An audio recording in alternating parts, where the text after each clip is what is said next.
Every one of our homes or properties will change hands one day. And unless you're going to give your property to your kids or have somebody else inherit it, for vast majority of people, that means selling their property at some point. And vast majority of people want to get a good return on their investment of improvements that they make to it in the meantime. So today we're going to talk about 7 renovations that will change the value of your property in a good way and provide generally a great return.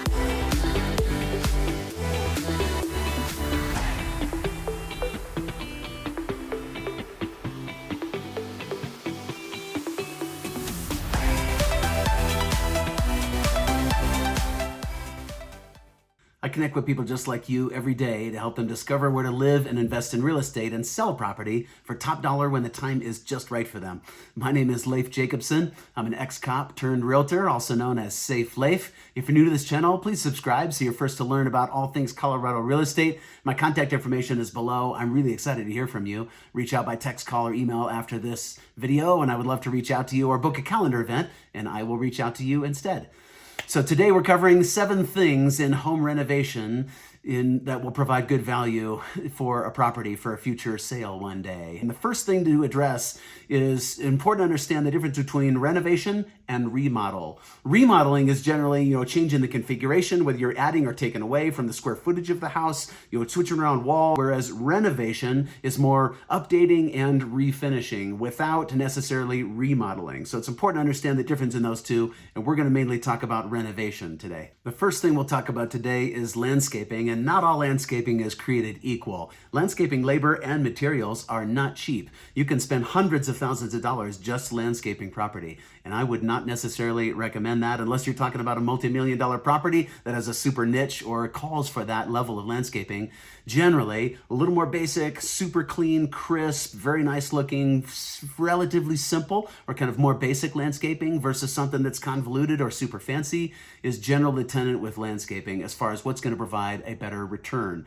So it's one of the best bang for your buck as far as the money you can spend on the outside of the house, because there's lots of things you can tell on the outside of a house that kind of determine whether it's a place that a buyer is going to be interested in purchasing. A lot of my buyers will mix places just by driving by. So the inside of the house may be gorgeous and beautifully renovated. If the outside is overgrown, shrouded, it will not present well on the outside, and you may not get a chance to sell the property to someone who might have been a great buyer, but they're going to drive right by and say, oh, no thanks. So by cleaning things up, trimming things back, simplifying things, putting a nice crisp edge on your lawn, making sure it's mowed. It's amazing what fresh mowing will do in kind of trimming it out and making it more pleasing to the eye. On that note, installing grass or sod can be 35 to 85 cents per square foot, depending on what you do. There's dozens of ways you can install it, a bunch of different ways you can put it down. And that's generally, as far as cost per square foot, that's pretty minimal as far as bang for your buck in getting nice looking landscaping that'll, pop green in the summer. You might have heard of xeriscaping or xeriscaping, which is basically not grass or things that are higher maintenance or, bark, other types of things like that, where you pretty much rock yards. A lot of people don't want a yard to take care of. So xeriscaping is actually more expensive than putting down sod when you're paying for rocks and, various kinds and different types of rocks to put down and prepping for those. But looks pretty nice, keeps looking nice over time, and it's super low maintenance. Lots of places like Home Depot or Lowe's actually have some free design services, so you might look into that. If you don't know where to start, it is good to be intentional about designing your yard in a way that's going to be appealing and it can be visually appealing. You don't necessarily have to hire a designer in order to landscape your yard or kind of lay out the design of it. So there are some free options out there. A couple design elements and tips that I'll give you is to use some good contrast in colors. It's good to have some variation and contrast, rather everything kind of being pale or feeling kind of medium. Good to have some contrast and to do things in threes in general, just like interior design. You don't want to have necessarily all the time a even number of things. 2 plants here, 4 bushes here. You're better to have groups of 3, 5, and odd numbers in general, reference kind of a design feature. Vary the heights of plants and trees, especially in the front yard, and have splashes of color in the front. Boy, if you can have your little potted flowers, something like that in the right season and set you apart from your neighbor's house, it's really nice to have pops of color. Even though it's high maintenance to keep those up, it really makes a huge difference in setting a property apart. The older I get, the more simple I want my life. Just making things feel just right is having them simple and very tasteful in how they're designed. So the same thing goes with landscaping. If your yard is super overgrown and super overbearing, man, just trimming things back, less is more in general with landscaping. So you want to have pathways as well, whether those are rock, whether those are concrete, even stamped concrete, especially as a feature right in front is one of the first things you're going to see that draws you into that property with kind of clean lines and beautiful colors. Man, that makes a big difference in how people feel as they're drawn into the house. If you're shopping, especially at nurseries, you want to ask specifically what grows well in your area. I'm just outside of Colorado Springs in Falcon, and what grows in Falcon is actually different than down in the Springs. It's a totally different environment, more of the plains feel, and there's plenty of things that will grow in Colorado Springs proper that will not grow in Falcon. So make sure and ask and tell people where your property is located before you go buying things to plant there. The second thing we'll talk about is exterior renovation, and that has a lot to do with the paint condition and paint color on the house. You don't want to choose something crazy as far as paint colors. You want to go relatively neutral, but with a good contrast between trim and body of paint. Paint labor is actually pretty expensive if you've priced it out. If you're willing to do it yourself, man, there's no better bang for your buck. If you're painting the whole house, it can be expensive for good paint, but buy good paint from a paint store that's good quality paint. The last thing you want to do is spend all that time, whether you're doing it yourself, whether you pay someone thousands of dollars to paint the house, you don't want to pay for all that labor and use a really cheap paint and have it deteriorate in months or a year or so. If you can't afford to paint the entire house, at least you could paint the trim, which gives a nice crisp edges and a good look and kind of spruces things up without necessarily painting the entire body of the house. And this goes along with curb appeal, just like we were talking about with landscaping. Man, people will walk away from a place that looks pretty shabby on the outside if paint and trim and the condition of those things is rough on the outside. They might not even go in, and you don't even get a chance to show your house to them because they're out and they'll just keep on driving. So it's money well spent on the outside of the house to make sure the paint looks like it's crisp and in good condition. The last thing we'll cover in some quick exterior ideas are doors and fixtures, especially on the front of the house. Most houses, garages, garage doors are facing the front of the property, and you can see those. It's a couple few grand to replace a garage door with a really nice garage door. It's not cheap, but it's such a huge part of the real estate. Man, you can have a pretty dated house if it has a new, crisp, gorgeous looking garage door. You get really good value in replacing garage doors as well as front door. Same thing goes for the front door of a house. First impressions, you get one shot in a few seconds to make a first impression when people come walking up to a front door. So replacing the front door and or garage door can make a huge difference for relatively low cost compared to the cost of the property and the price that you're trying to attract. You get really good value for the money in both of those. And fixtures, including like light fixtures on the outside, on either side of the garage or at the front porch, exterior fixtures and hardware on the outside of the house. Again, in the scheme of things, relatively inexpensive to replace and update and give a totally different flavor right at the front of the house. The third thing we'll talk about is minor kitchen renovations. And I say minor very pointedly and specifically. You do not necessarily want to go extravagant as far as kitchen remodel. You will not necessarily get a good return.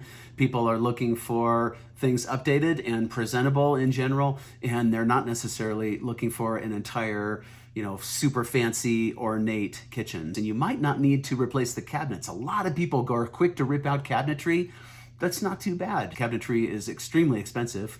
So before you go take those out, make sure you consult with a guy like me who can come in and say, hey, I don't know that we need to replace those. We might be able to do a few other things, including even replacing the hardware on the cabinetry, in addition to painting them and putting on some new countertops and with some new appliances. All of a sudden, it might look like or give the impression that you replaced the cabinetry, even though maybe you didn't. Now, some cabinetry is in tough shape and it really just needs to go, and I'm not afraid to say that if it does, but just don't assume that if you're remodeling your kitchen, you got to have new cabinetry. People also love hard surface countertops, solid hard surface countertops. Don't ever do countertops like we saw in the early 2000s, late 90s and early 2000s, where they did granite tile countertops. So there's big grout lines and big divots in the countertop. If you ever go to eat or prepare food on that countertop and you go to wipe it clean, everything gets stuck in the grout line. It's a total pain. So we want hard surfaces, solid, straight, hard surface as far as countertops.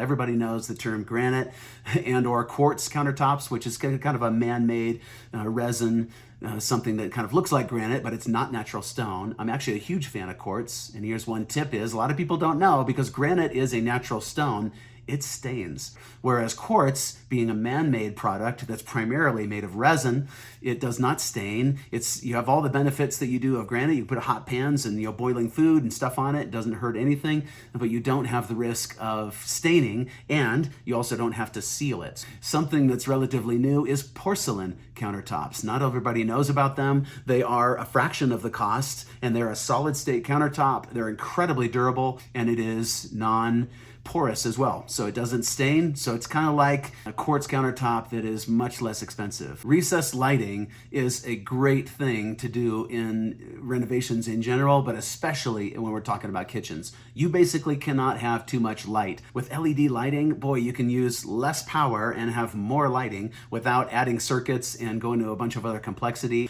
You can do great lighting for far less money than it used to be to putting in recessed lighting as far as can lighting during a renovation.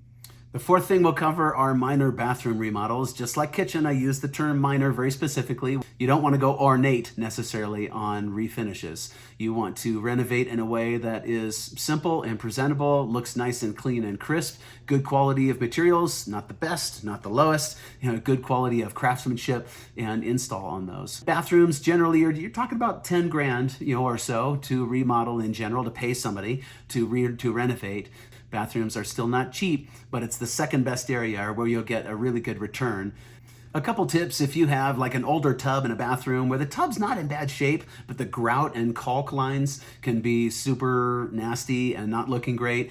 Caulk is really easy to carve out and replace. So if you can't afford or don't need to replace a tub, you just scrape out that caulk and put a nice clean caulk line in there. Man, it adds a huge presentation for a few dollars in caulk. And if you do have a tub with an old finish that doesn't look good, or that's stained or permanently damaged, you can refinish tubs. So it's worth a couple few $100 instead of a couple grand, it can be, to pull them out, cut them out, and replace them. You may be able to refinish it. Replacing old shower doors or glass enclosures can be something that gives a nice update as well. So generally you get a good return on your investment from replacing shower enclosures with new ones. That's also not cheap, but again, it's a good return and it's worth your money. And again, it gives that first impression when you walk into the bathroom, even though it may be an older shower with nice, crisp, clean glass and a nice glass enclosure, makes everything look newer. The fifth thing we'll talk about is finishing unfinished basements. Boy, this is the least expensive way to add square footage to a house. If you already have an unfinished basement, you get great value and good return on your money generally for the money that you spend refinishing or finishing a basement. You're talking $60 to $90 a square foot in general at the time of this video as far as a basement contractor coming in to refinish things. Here's one tip for basements specifically, is it's interesting how basements feel. When you go downstairs, a lot of them they're cooler temperature-wise, they're cooler in how they feel, there's less daylight coming in. So making a basement feel cozy and warm and a place where people want to hang out is a huge deal. And so I don't recommend carpet everywhere, but in general, basements, I do recommend carpet. Generally, there's less traffic in a basement. And one thing that you can do that is putting in double padding in basement carpet. So you put twice the pad. Yes, it costs more money. It's another $1,500 or whatever for your basement. Depending on how many square foot you're talking about, of course. But when you go down there and you're in socks or barefoot, playing in a basement, kids going down to play in a basement, and kids are much more likely to play in a basement that feels warm and cozy and homey rather than hard floors and feels like the concrete that's underneath the floor that's down there. And just that feel on your feet and as you walk gives a super different perception of how warm and cozy it feels. The sixth thing we'll talk about is window replacement, which again is not cheap, but it's well worth the investment in general for most houses. So in both things, as far as ambiance and how a place looks, as well as energy efficiency, you really can save a legitimate amount of money every month. If you're talking old metal frame and or single pane windows, and you replace those with vinyl frame windows, it's well worth the investment and well worth the money to put those in. Don't go super cheap on windows. If you're gonna replace windows, spend $22,000 instead of $17,000 and put in some really nice windows. I highly recommend replacing basement windows in addition to windows throughout the house, because it adds value to the entire structure, and you're going to want to replace them anyway. If you have an unfinished basement and you decide to finish it one day, then you're going to want to have the newer windows. And again, keeps those drafts out, keeps it feeling more warm, insulated, quieter, and it totally changes the feel of how that basement is. As an ex-police officer, as a retired cop myself, I also will make the note, security-wise, that newer windows have better latches and better security features. Newer windows are more secure as far as the latches. And if you have issues with your windows, they're in pretty good shape, but they're older and you can't afford to replace them, there is an option as far as window film called Low E that does, just a film that goes right over the glass. You can have it installed. You can install it yourself. I would recommend having somebody install it, which will insulate better, and it actually keeps warm air in the wintertime and keeps the house cooler because it filters radiation from heat from the sun in the summertime. The seventh and final thing we'll talk about is walls and flooring updates. Man, these again are a cost bang for your buck. You get great value for repainting walls and replacing and/or trim and flooring. There's no question. So for paint, you want to go again, nice light and bright colors. You want a house to feel light and bright. You do not want to do dark wall colors. Once in a while, you can get away with an accent wall, but even that, I wouldn't go super dark necessarily on an accent wall. And you want light, gloss, bright trim. So talk to me about that. My wife is an interior designer. She does a brilliant job. She has fabulous input, and it costs you nothing to have us give you some input for something like that. Upgrading and renovations with flooring is also going to provide great value, and it's one of the first things that people notice right when they walk into a house, when you have really nice flooring versus old, tired, damaged, scratched flooring. Man, you are wise to put good money into good flooring. I would do hard flooring in general in high traffic areas, and carpet, which is way cheaper than hard flooring in general, good quality hard flooring. Carpet in rooms and areas that are much less traffic. Solid wood hard flooring is great and looks very nice. It's expensive to install, it's expensive to maintain, and it's not impervious to water. So wood is a living, breathing organism even when it's cut down. So water damage is an issue with hard flooring. Whereas if you go with a nice floor like LVP, it's incredibly durable. It is water impervious in general because the flooring locks together with grooves like that, so moisture doesn't get through it. So in general, good LVP flooring, I'm a huge proponent of that. Again, feel free to reach out and I'm happy to discuss that with you. I've got really good flooring contractors I work with and can recommend really nice flooring for you. So if your flooring is generally in good quality and in good shape as far as the raw materials, but needs to be refinished, we can see about getting you with a contractor who I also have fabulous contractors I work with that refinish flooring. So that is an option as well. One tip, reference carpet, if you do carpet in lower traffic areas as well, is pay to have it cleaned about once a year. I ran a carpet cleaning company for a long time, and it's unbelievable the amount of gunk and contaminants that get down in the carpet fiber. So vacuum constantly and hire a company that has truck-mounted carpet extraction cleaning units, not the little portable ones, and don't do the Rug Doctor from Safeway.